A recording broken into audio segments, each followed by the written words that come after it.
रत्नागिरी सिंधुदुर्ग लोकसभा मतदारसंघावर शिवसेनेचा दावा आहे असं मंत्री उदय सामंत यांनी म्हटलंय। मुख्यमंत्री एकनाथ शिंदे परिपक्व नेते आहेत, योग्य तो निर्णय घेतील असं देखील उदय सामंत यांनी म्हटलंय।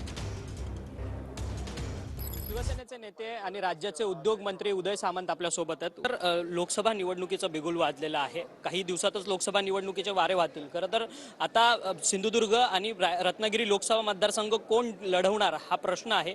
युतीमध्ये खरं तर भाजप लढवणार की शिवसेना लढवणार? ज्या ठिकाणी शिवसेनेनं जागा लढवलेल्या होत्या खासदारकीच्या आमदारकीच्या आणि त्याच्यानंतर काही सहकारी आमच्यासोबत आले नाहीत, पण त्याच्यावर शिवसेनेचा दावा आहे आणि म्हणून आजही रत्नागिरी सिंधुदुर्गवर शिवसेनेचाच दावा आहे।